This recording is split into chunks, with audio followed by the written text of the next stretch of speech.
After 8th and 9th, and this party gets into serious problem, they will start calling Wike. They will start shouting Wike. Meanwhile, it is not Wike that is responsible for this crisis. So it's not Wike that insisted to disobey court judgment to go to Ibadan. It is not Wike that refused to sell forms to party members to contest election. It is not Wike that refused to conduct congresses in states and zones. It is not Wike that is causing problem in South by recognizing caretaker in place of elected leadership even when the court have made pronouncement. It is not Wike that is parading an expelled member of this party whose expulsion has been affirmed by the court. But when the consequences of their action, this impunity, shows up and catches up, they will call Wike. Allah George Turnah, member of the Order of the Naija, is our guest on the program today. Good to have you. Thank you. Thank you for having me. All right, so much happening in your party. As footballers, we say, not a time to be a fan of Man U or Arsenal and so on. This is not the best of time to be a member of the People's Democratic Party. What are the root causes of the difficult situation the PDP is currently facing? Yeah, let me take off, on a different part. I think this is actually the best time to be a member of the of the PDP because you see, leadership is tested and loyalty is tested when it is really not rosy. The People's Democratic Party, no doubt, going through a phase, challenges here and there, but they are normal. Because the party in itself, it's like a house with, people, members from different backgrounds, different ideology, different line of thoughts, converging under the umbrella. Our Constitution of the Federal Republic of Nigeria guarantees to every citizen a right to freedom of association. If you read that provision properly in the Constitution, the end of it is that your right to freedom of association is to the effect that you are, to protect or advance your interest. Now, politics in itself is interest-based. It's played along interest line. The political party is a platform through which people can realize their political ambitions. Therefore, having groupings, leanings, cartels, cliques, they are normal. People of like minds, people of same interest. Once your interest aligns, you can form a group in the party. Because politics is conspiracy. Conspiracy to seize or to get power and control of scarce resources to apply same for the overall interest and good of the common man, that is the populace or the people, as you may want to put it. If it is so, there has to be a struggle. The struggle of who gets what, how, and when. And that is what is played out in the PDP. Nothing more than politics. And in the struggle for who gets what, how, and when. Of course, people do all manner of things to outsmart each other, to, because it's a struggle. But what is important is that at all times, the interest of the party remains paramount. Then, at a larger scale, the interest of the people, the welfare and well-being of the people remains paramount. At what stage are we now in the PDP? We are at that stage where we need to determine through democratic process the emergence of the next phase of leaders of this party. Definitely, it must come with some kind of conspiracy theories, outsmarting, camps and interest groups aligning and all of it. But there is an aspect that is very important, which is the place of the umpire. The umpire in this case is the National Working Committee. What is the role of the umpire? To ensure a level playing field, playing ground for the interested parties. It becomes dangerous when the umpire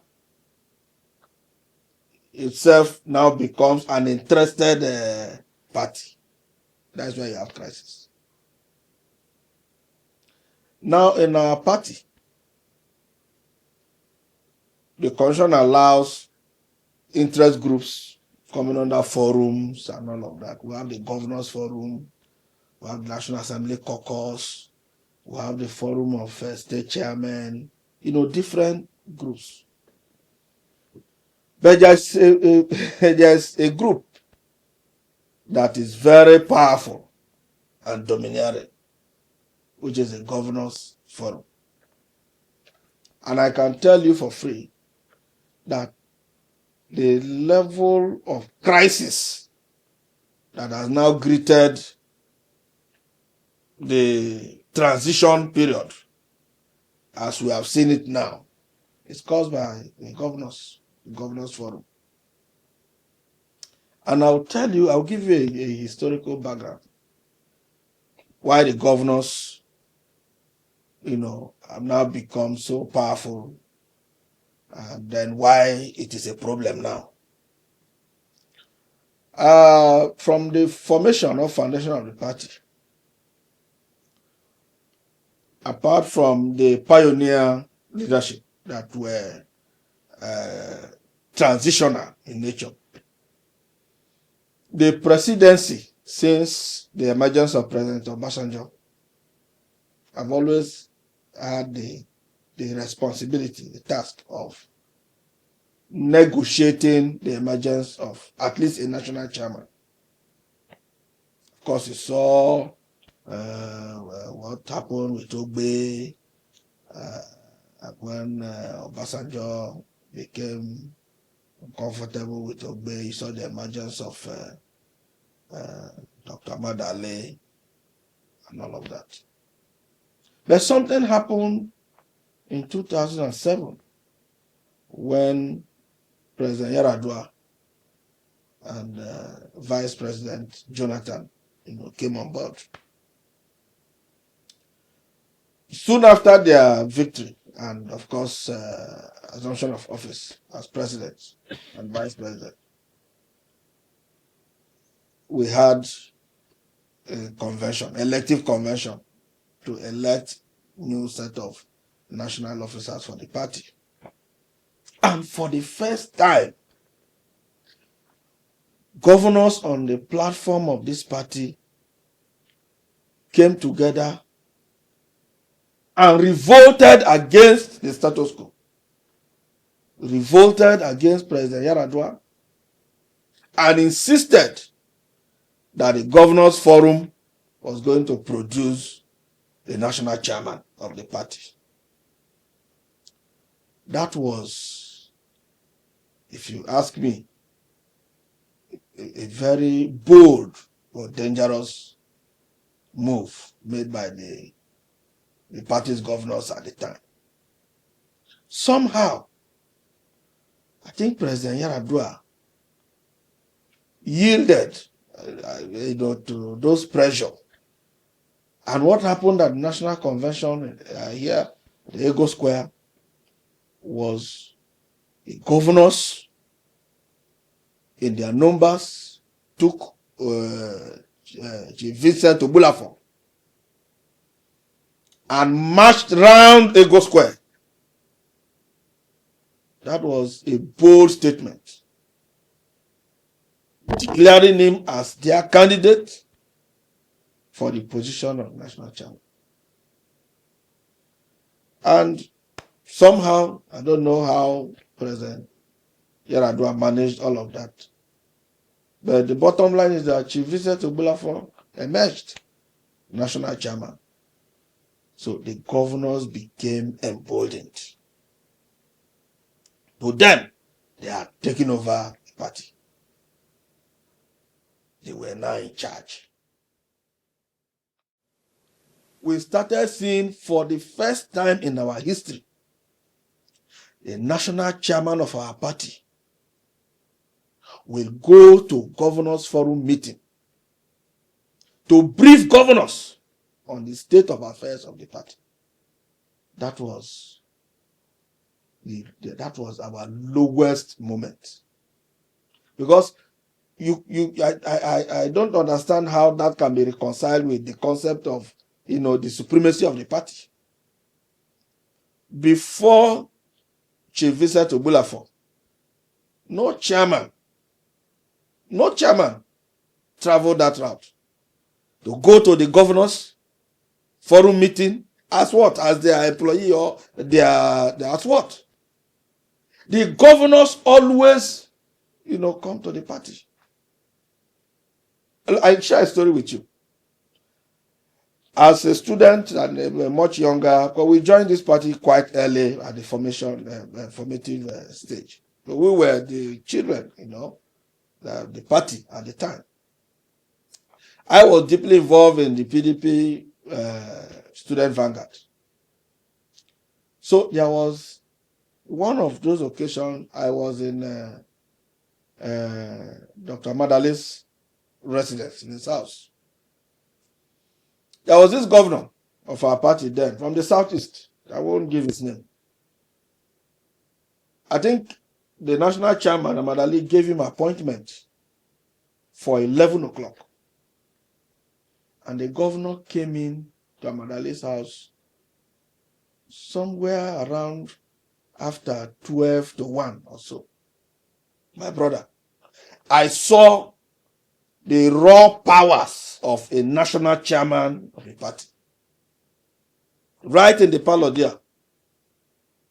Mr. Governor, I gave you 11 o'clock. Is this the time you are coming? Please, I won't be able to see you today. I have other engagements. Yes. No. I gave you 11. I have other things, please. Gentlemen, that was it. Powerful national chairman of a party, because you carry the image, the identity and authority of the party. So the governors also knew that the party was truly supreme.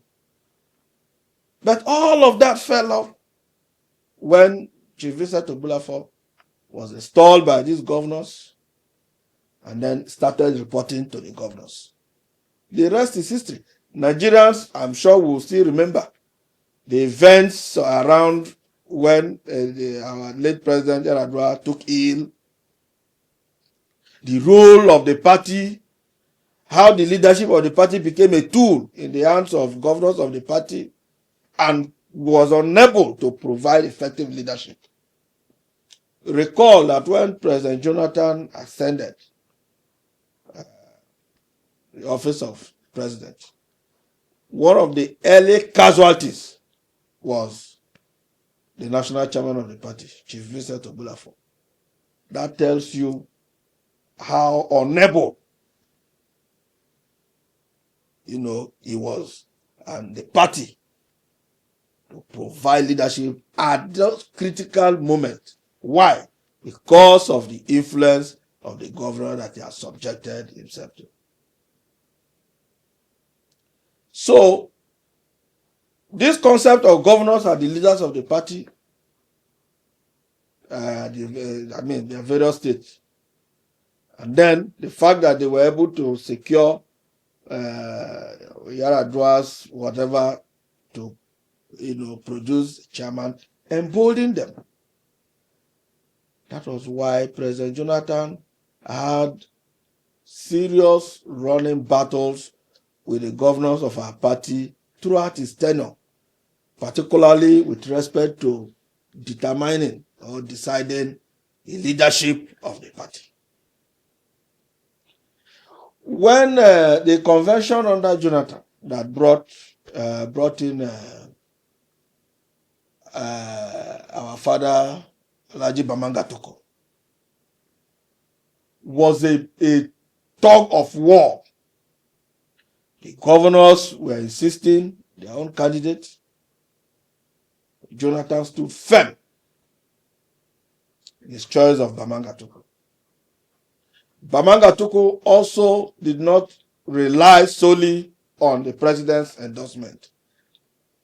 He took that election very seriously and campaigned around the country. I was his director of operations in the Bamanga Toko campaign organization. We went around this country, engaged party faithfuls, and at that convention, Bamanga Toko emerged. When he emerged, because he was not a product of the governors, and because he knew his onions as national chairman of the party, provided leadership. The governors were not comfortable. Battles upon battles upon battles upon battles. They pressured President Jonathan. Bamanga Toko must go. Somehow, I can't tell what happened. President Jonathan yielded to those pressures, and Bamanga Toko left office on account of our party governors on our party platforms demand. That again was another low moment for us, and further emboldened our governors. Now, from that point onward, the governors forum became very emboldened. And let me also tell you, Bamanga Toko's exit as national chairman of PDP was the beginning of the undoing of the Jonathan administration. Because he knew what the agenda of a number of those governors, particularly from a section of the North at the time, and he was ready to tame them, and they were not comfortable. But they were able to, as governors, they were able to get secure Jonathan's nod, and Bamanga Toko left. That was the complete collapse, and if you may, put it,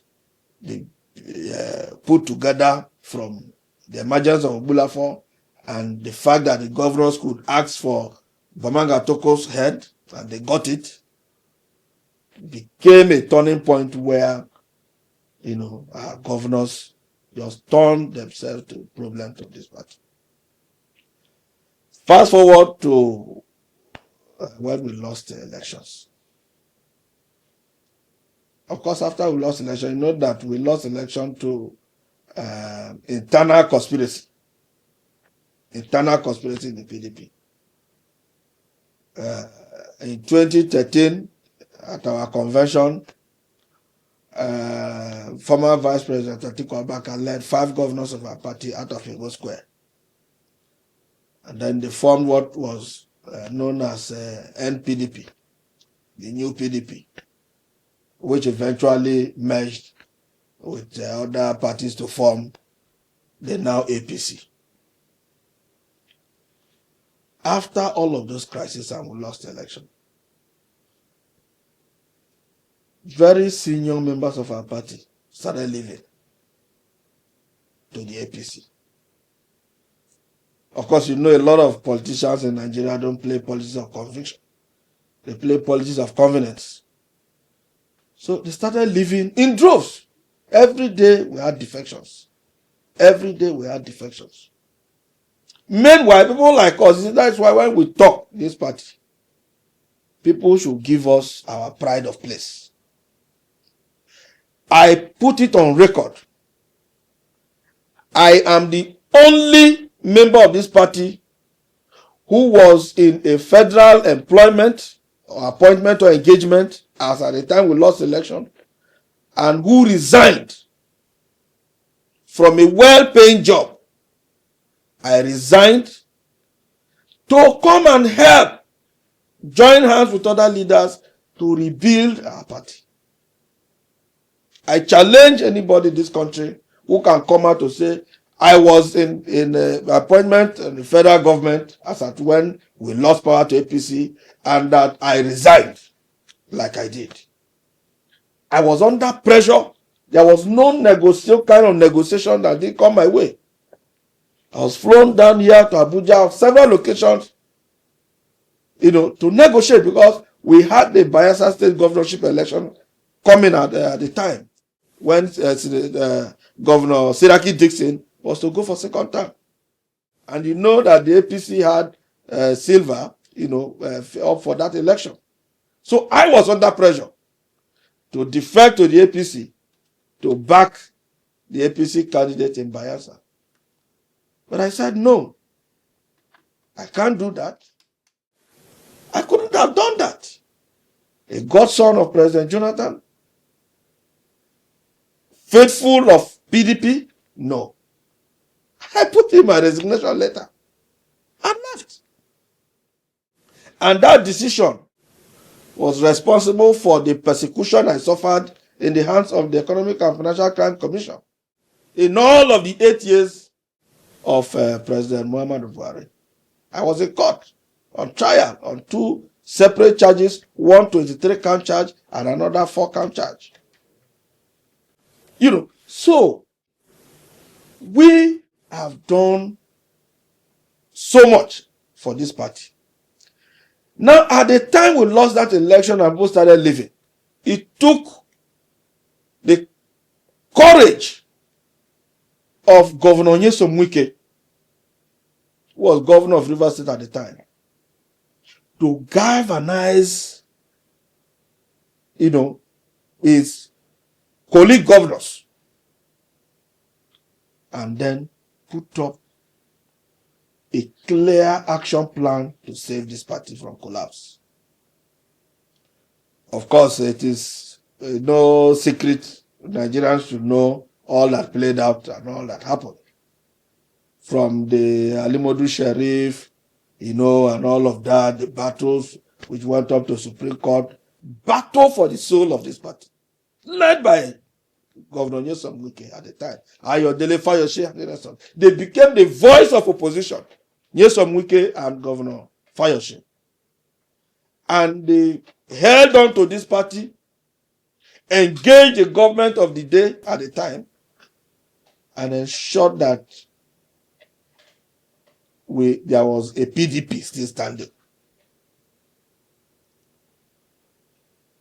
As of 2019, those who left PDP and betrayed PDP and caused our loss of power and our exit from Aso Rock found their way back to the party to get tickets for elections. Recall, their reason for betraying the party or for dealing with the party in 2015 was that by their own estimation, it was the turn of the North to produce a president. And so President Jonathan should not put himself up for that election. We agree. you joined forces with others and ensured that there was a northern president in 2015. Good. In the interest of the country, good. For the peace and unity of Nigeria, perfect. So 2019, it is expected that the presidency of the North should still continue to run, because normally for a 2 term of 8 years. They came back to the party. Nyesom Wike and others yielded the tickets to them in the name of Northern presidency. They got the ticket. We lost 2019 elections. By 2023, the same people who advocated Northern presidency in 2015, for which the North have now occupied the presidency for 8 years under President Muhammadu Buhari, came back to still ask for ticket, the PDP ticket, to be president. I thought that they should have now advocated that, okay, since in 2014-15 we said no, Jonathan will not have it because it was the term of the North, and we supported a system that delivered the Northern presidency, and 2019 the North have still retained it. By 2023 should go to the South. They came to ask for the ticket. And we all saw all that played out. 2023, they took this ticket again. After they took the ticket, Governor Nyesom Wike and others under G5 said, no problem. Now you have taken the presidential candidate. Can you now give up the national chairman to the South, so we can have a balance, so the party can have a resemblance of a national party, so that we don't go for a campaign where a northern chairman is the one carrying a northern presidential candidate about? We may not have the right words to convince our people, to support the party's candidate if we go by northern presidential candidate, not national chairman, not. They grandstanded and refused and all manner of things. Then came impunity. The choice of vice presidential candidate. The party constituted a committee to profile a selection of a vice presidential candidate. The committee, by their own wisdom, did an internal voting. And at the end of the day, Governor Nyesom Wike won. The party jettisoned that process. Both our candidate and the party leadership didn't have the courtesy of even inviting Governor Nyesom Wike to either offer any kind of explanation. And when that happened, Governor Nyesom Wike and his G5 colleagues kept shouting, let us do the right thing. Let us do the right thing. Let us do the right thing. It all fell on deaf ears. Impunity became the order of the day. And we traveled that route until we lost elections. The good news is that Governor Wike didn't hide his conviction that, look, if we continue in this impunity, I am not going to support the party's presidential candidate. And I thought that is the kind of leaders we should pray for. A leader who will tell you, this is this. Not one like those of 2014 who remained in our party, did anti-party, and caused us to lose a presidential election. You see the difference. But some are saying that Wike is also doing the same, bent on destroying the PDP. No, I'm giving you historical background. How can anybody say that? I've told you that. Look at all the analysis. The man said, look, if we don't stop this impunity, I am not going to support our presidential candidate. And let me tell you, election is not all about presidential election. A political party field election at various levels of elections. Governor Wike won all elections into the State House of Assembly, won all the seats in the National Assembly, produced a governor for the party, but allowed those who felt they knew it all to handle and manage the presidential election, and we lost. Do you think if he had been given the VP ticket, he would have played the Southern card? It's not about giving the VP ticket. If we had done away with impunity and imbibe, a culture of democratic practices within our party, right? And have the sense of, ownership across board that, look, this party belongs to all of us, and not the how do I put it now? Entitlement mentality of a few who felt they were in majority. We will not be where we are today. Now, 2023 has come and gone.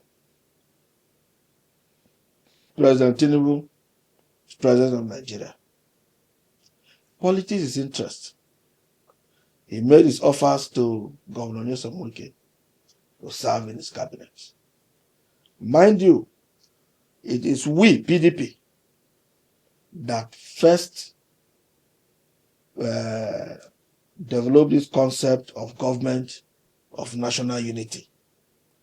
Right from President Obasanjo. You can recall a number of people brought in from other parties, to join that administration. President Yaradua did the same thing. President Jonathan, in fact, the current chairman of the PDP Governors Forum, Governor Bala Mohammed, was not a member of our party. He was a senator of ANPP. It was during President Jonathan, the role he played in supporting the party, the PDP government, during a time of national crisis, with the doctrine of necessity that that he was appointed to the enviable position of the Minister of the FCT by a PDP administration. So, Nyesom Wike's appointment into a federal administration of another party was not the first. Even in advanced democracies today, there are a number of Democrats that President Trump has appointed into his administration. Minister Nyesom Wike wrote to the PDP's NWC. He wrote to the South-South Zonal Working Committee. He wrote to the River State Working Committee and sought for permission to serve in this capacity, the administration of President Tinubu. We all gave him approval. I was then in the zonal ESCO as legal advisor, South-South. NWC approved. The zone approved. The River State approved. And he took up the assignment. And in all fairness, from when Nyesom Wike took up that ministerial appointment till today, he has continued to profess PDP as his party. He has never identified with the APC. But how do you He has continued to say that he remains a member of the PDP. How do you reconcile him saying he will work for Tinubu for 2027? Thank you very much. Tinubu is president of Nigeria. We are of the opinion that the South is entitled to 8-year two-term after President Buhari had done 8 years for the North. Right? So, if Minister Nyesom Wike says, look, I will support President Tinubu to have a second term and complete the 8-year presidency of the South, what offense is that? He didn't say he will support the APC. Like I've said, there are several layers of elections. He has not said he will support APC for governorship of Rivers State. He has never said he will support APC for state legislative election in Rivers State. He has never said he will support APC for National Assembly election in Rivers State. He said he was going to support President Tinubu. That is his choice. He has a right to it. It is also Minister Jason Wike, if you recall, that advocated that the PDP should zone his presidential ticket to the south. That tells you that first and above all, his interest is the completion of the southern presidency. Now the PDP has zoned his presidential ticket to the south. The next stage is, let's have a party first. Have a convention that will usher in new set of leaders. Then we'll get to issues about primaries and presidential convention and all of that. That when we get to that bridge, when the party now has his presidential candidate and candidates into other elective positions, then if the members of the party at that time now say, look, I will not support your candidate, and there are no grounds, no reason to do so, like we had sufficient reason in 2023 to do so, then you can now take measures. Not now, or you will be, it seems like you are assuming. There is no assumption. You cannot just anticipate, Minister Wike will support APC. No. But the chairman of the party. I'm coming, sir. I'm coming, sir. But assuming even that Minister Wike has said he will support President Tinubu, and so you call for his head, what do you do with the chairman of our board of trustees, Senate President from Adolphus Wabara, who have also publicly endorsed the governor of Abia State, a Labour Party governor of Abia State? Okay, Alex Oti. What do you do with him? And yet he's with you. What do you do with Chief Olabode George, who openly went against the governorship candidate of our party in the last election in Lagos State? You see, so look, this politics, like I said, is interest based. Okay, reconcile. And let me just quickly say this. In this same administration of President Tinubu, we have Bianca Ojukwu as a serving minister, right? In the last governorship election in Anambra State, we all saw Bianca Ojukwu in Anambra supporting her party, Abga's governorship candidate. She is in President Tinubu's administration. It might be different on a presidential election, because if she has found sufficient reason to support President Tinubu, if in her estimation is doing well, she will do so. But that did not make her to support APC in Anambra State. And that is the point we have continued to make. Again, my wonderful mother, one who this party runs in her DNA, Josephine Anene Iyom. In this Anambra elections that they just concluded, you saw her openly campaigning and supporting Ekunife. Uche Ekunife was deputy governorship candidate of which party? APC. Good. So, what do you do to my mother, Josephine Anene? You see, you can't. Now, we want to have convention. Normally, what we do is our convention processes, begins with the statutory three-man ad hoc delegate congress. Because those you elect at the ad hoc delegate congress, right, become the delegates to the world congress. They will elect the world leaders. Together with the world leaders, they move up to elect the local government leaders.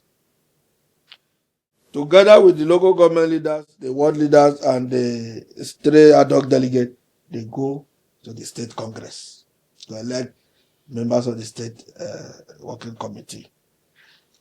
From there, the state leadership and the local government leadership move up to elect the zonal executives. Then the zonal executives, alongside the state executives, with all of the local government chairmen of the party and the national ad hoc delegate, move up to the national convention to elect leaders. So when NEC approved the convention, the 2025 elective convention, we were all happy and we were all willing to participate. Then came impunity. We didn't know that the umpire, the NWC, had their own plan. They had the ambition. Some of them want to be secretary, want to return as secretary. Some who were financial secretary want to come as deputy national chairman, and all of that, including the national chairman Damagu, had the ambition to return. The first thing they did was to toy with the microzoning. Recall that we next set up a zoning committee chaired by Governor Diri. That committee turned in their report and recommended status quo. All the positions currently in the north remain there. All the positions currently in the south remain there. What that means is that all these positions in the south that have been previously microzoned as per the 2022 convention will so remain. So you have national secretary remaining in the southeast. You have a deputy national chairman south remain in the southwest, like that. But because of their ambition, inordinate ambition, they went and abandoned the recommendations of the Diri committee that NEC had approved and went about, doing microzoning. What did they microzone? Governor Sheyi Makinde took national secretary to himself in the southwest. Governor Diri took deputy national chairman south to himself. And like that. That created a friction even amongst them, members of the National Working Committee. Before we continue that route, I want you to clear this thing so that we make it pretty easy for us. The current national chairman, Taminu Turaki, alleged that Wike was demanding that the PDP should not feed any presidential candidate, one. And then secondly, if he had made up his mind to support President Tinubu, why is he holding down the PDP? Why don't he leave the party and then support the President Tinubu wholeheartedly? Well, I was trying to lay a foundation as to how we got to where we are in terms of the Ibadan Convention and then Turaki. First of all, let me state very clearly that Turaki is not the chairman of our party. That is very clear. There has never been any convention, of any legitimate convention of our party, to have produced anybody as a national chairman in the person of Turaki. That is not correct.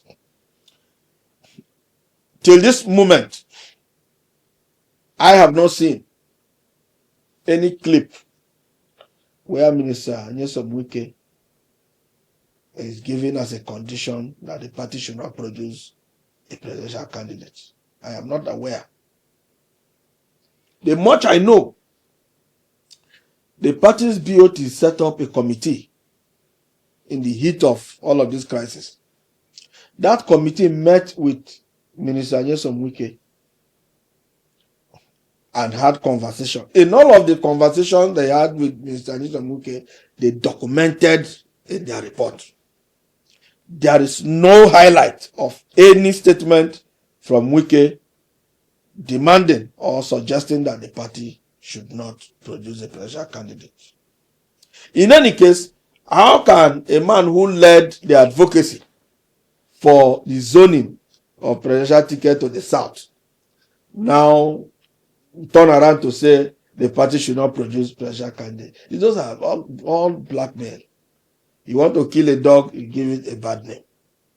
There has never been, and of course, Minister Adesomuke is not one who is afraid to speak his mind. When he wanted certain presidency ticket zone to the south, he did say so.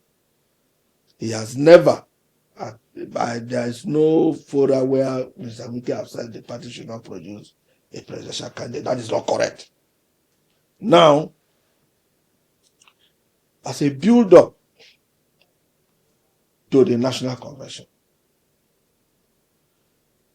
the National Office of the National Organizing Secretary usually coordinates collection of forms, return of forms, all field works and all of that. But because of their scheming and how they want to return themselves and all that, they started outsmarting each other. So, we, those of us who are interested in vying for various offices, we're looking for nomination forms and expression of interest forms. We couldn't find any. You can imagine at the level of former Governor Sule Lamido, could not find any form to purchase. If I ask you, if you can tell me any person, any member of this party who visited the National Secretariat of our party to pick form for the purpose of this election. No journalist can tell me. No journalist in Nigeria. I put it on record and I challenge every journalist in this country, including investigative journalists. Anyone that can come out today to say, I have a report to give to Nigerians of any aspirant who visited Wadata Plaza or Legacy House to pick form, or after filling the form that I have a report of an aspirant who returned a completed nomination and expression of interest form back to the party for the purpose of the 2025 elective convention, I give that journalist 5 million naira. I throw it as a challenge. You see, so impunity, undemocratic practices, there were no forms. The next thing we heard was that the Northern Caucus were meeting to select a consensus candidate. Those who were considered Sule Lamido, Turaki now, is it Shakarau or Makrafi? I think it's one of them. At that meeting, the Northern leaders said they had zeroed in on Turaki SAN. So the question I ask is, assuming they zeroed in on Sule Lamido on that date as their consensus candidate for the position of national chairman of the party, where is the form? Where is the nomination form and expression of interest form with which Sule Lamido would have been chairman, the consensus chairman of the North?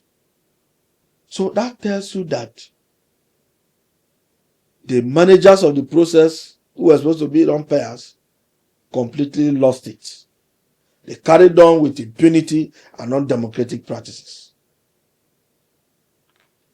In our usual PDP, you will see people go to the party secretariat with ogele, agaba, dancers, and all manner of people to pick form and to submit form. You will see photographs. In fact, journalists will be analyzing various platforms, newspaper, print media, electronic media, will be analyzing the chances of different aspirants. You will see our aspirants go around the nation campaigning. If any journalist can bring a report today where any aspirant visited any state for the purpose of campaign for any office in this 2025 elective convention, they say whether Ibadan or whatever, I give another 5 million naira. So these are the issues. Can a political party be run in this manner with impunity? Now you are going for national convention. 14 states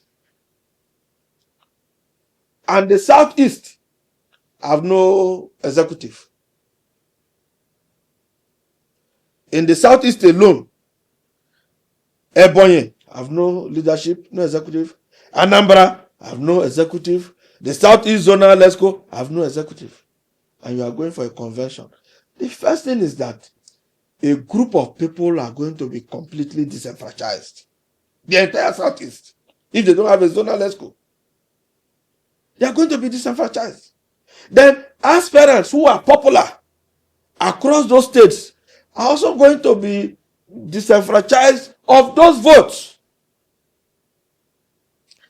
And then these issues came up before the 102nd NEC meeting. And NEC approved that congresses be conducted in these states before National Convention. National Chairman Damagu, National Secretary Anyangu were mandated to communicate INEC. They jointly gave notice to INEC for the conduct of these congresses. Just when the congresses were underway, the national chairman alone wrote a letter to INEC suspending congresses in a number of states: Plateau, Cross River, and Ebonyi, Anambra, Southeast, and all of that. When he did that, the national secretary wrote his own letter to INEC insisting that those congresses must go on as planned. You see the confusion. These are leaders, umpire. These are people who should be umpires. At the end of the day, those congresses were mismanaged. Coupled with the fact that we are not comfortable with the way and manner they have handled everything leading up to the convention. 3 of us, myself, as South Zonal Secretary, Abraham Ama, chairman of the party in Abia State, and Nwachukwu Austin, chairman of the party in Imo State, we approached the Federal High Court. We asked the court to determine if INEC's role in law is to fold his hands and be watching political parties travel in impunity, jettison their constitution, jettison their guidelines, jettison the Electoral Act, completely abandon the Constitution of Nigeria, and even INEC electoral guidelines in the management of their affairs, particularly as it concerns conduct of elective congresses and convention. Or INEC should be proactive, right, to hold political parties to account to democratic principles and practices. And whether PDP can go for a national convention having not concluded congresses in a number of states, about 14 of them, and the Southeast.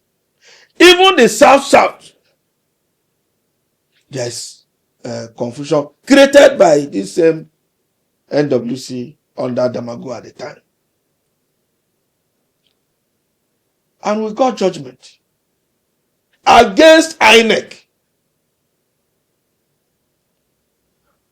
The court held that INEC cannot sit and watch. That INEC has a duty in law to hold political parties to account. We didn't go to court to ask court to determine who is national chairman and who is not national chairman. We didn't go to court to determine who has won primaries and who did not win. We were not contesting congresses or whatever. We were very clear.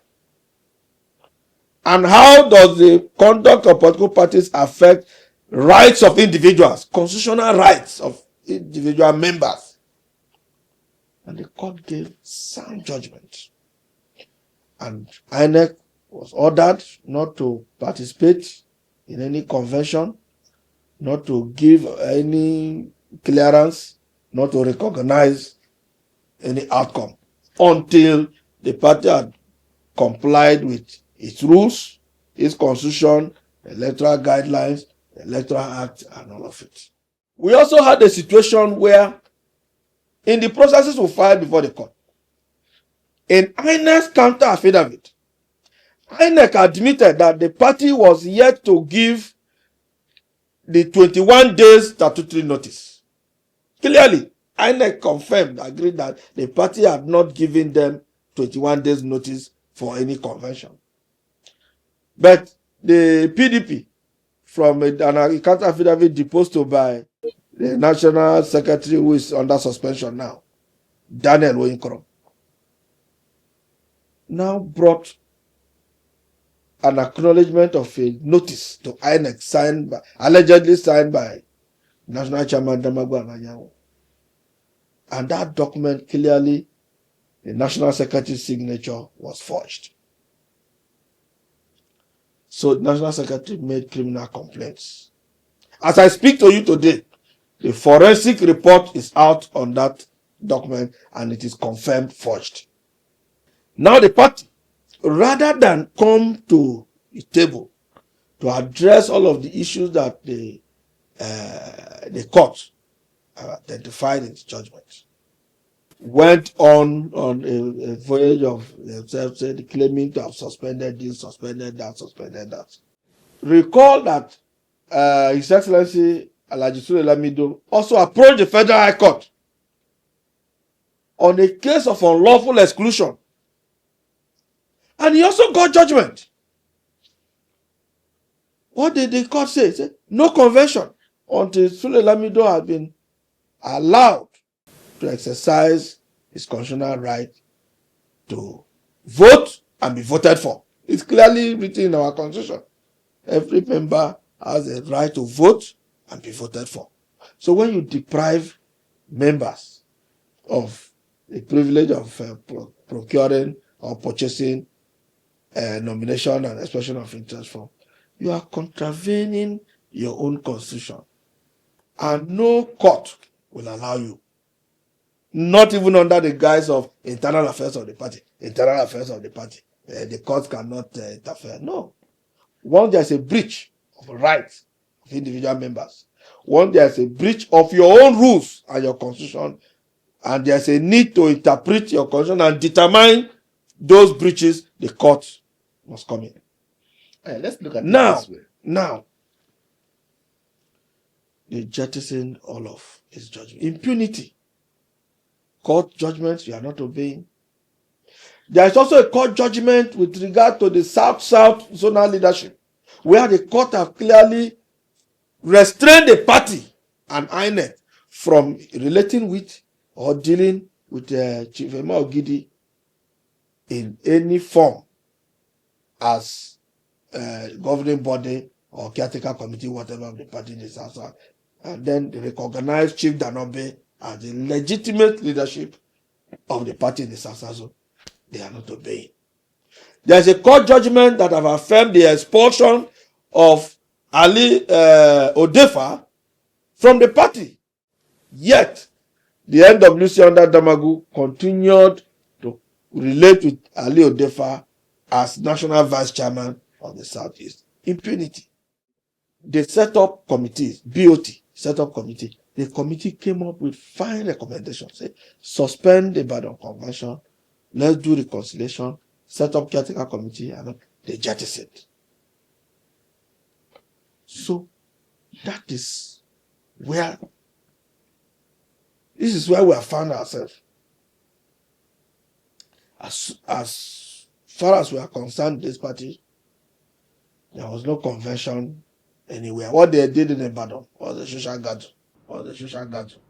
So, in other words, whatever action like the expulsion of the FCT minister, including yourself, 11 of you, that were expelled from the party. So, no consequence. Of no moment. There were no expulsion even. No expulsion. How do you expel people in a social gathering? You can't do that. So what is the way? In any case, the party's constitution is very clear as to offences and disciplinary measures. Fair hearing is properly entrenched in our constitution. You can so assuming it was even a proper convention, a well-constituted PDP convention cannot wake up and expel anybody. It's not done. So what they did in Ibadan is, but we had a next meeting in Abuja here. Which people?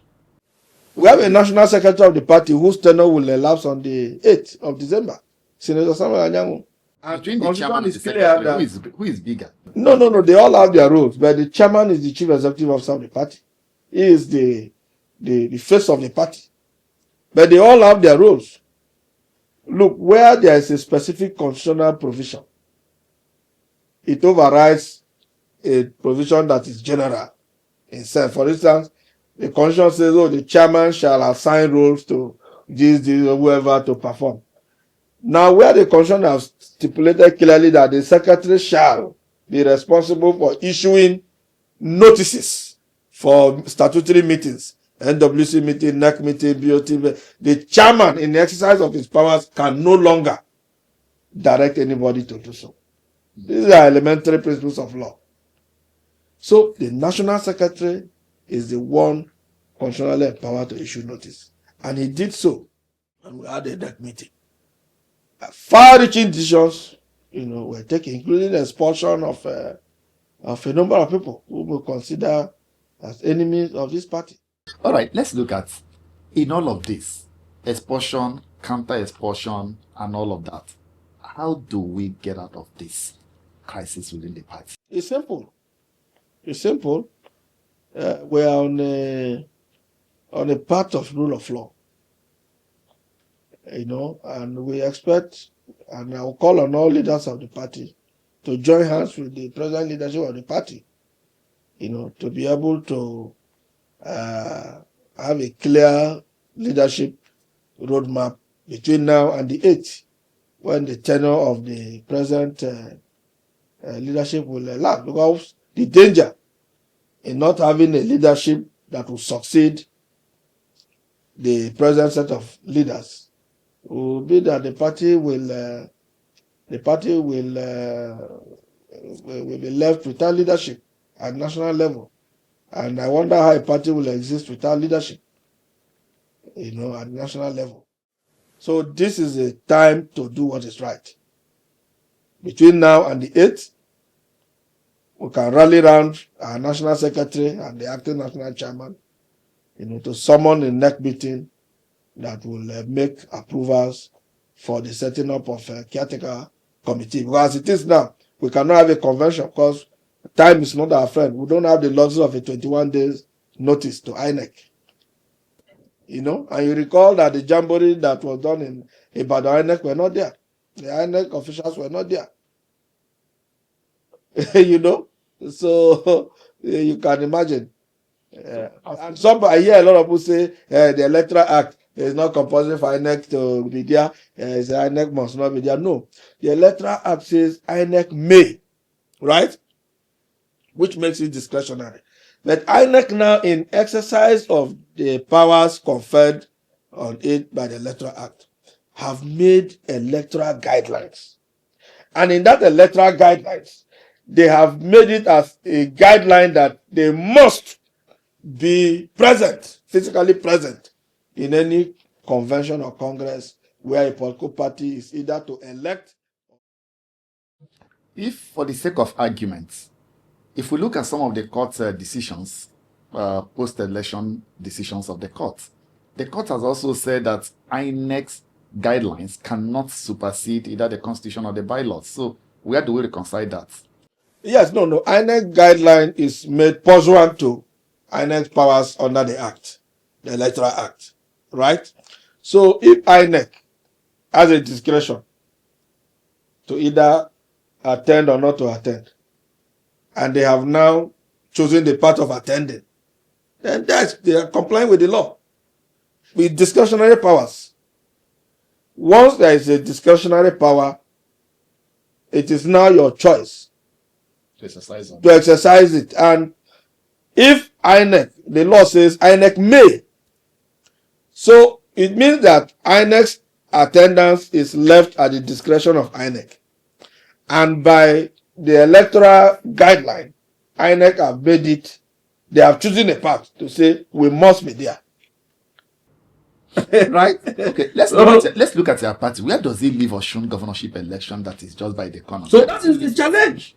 Let Turaki go and sign nomination now to INEC. Let's see. All this they are doing. They came, brought talks. Somebody who prides himself to be national chairman, assuming national chairman of party, you come go around with talks to party secretariat, and you are sitting and boys that we chase them, that we have chased them out. Bad. I mean, let him go and sign a show nomination to INEC with all his powers. You see, grandstanding cannot take us anywhere, and I'm using this medium to call on leaders of this party. Leaders are so angry, I can tell you for free, because few days to the gathering in Ibadan, leaders of this party met and agreed that there was not going to be any election, any elective congress in Ibadan. Right? They considered that, okay, people should move to Ibadan just to massage the ego of government. No, they agreed. They said it's not joke. No, I'm laughing because you said they massage. No, that was what was agreed. It was a consideration. He said for the ego of Governor Makinde. I'm not telling you, I'm not using my own word. I said they met leaders of this party. And said, okay, to satisfy the ego of Governor Makinde, let there just be a gathering in Ibadan.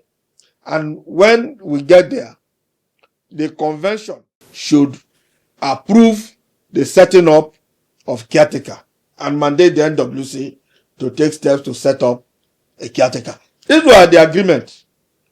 Leaders were surprised and amazed when reports of election in Ibadan started rolling in. They were calling each other. Are you seeing what is happening in Ibadan? The people are doing election. How can they do election? They were leaders across this country were calling each other. You see, it tells you the level of desperation and level of impunity. At some point, one begins to wonder, are you sure that these gentlemen are not working for some other interest, in an effort to undermine this party ahead of 2027 election? You saw Governor Fintiri, in line with the gentleman understanding reached by leaders of this party before they went to Ibadan, announced that at this point, INEC is not here, and in view of the avalanche of, judgments of court that have stopped us from proceeding, that I cannot proceed with this process. And he left. He didn't just finish and remain there. He left the venue completely.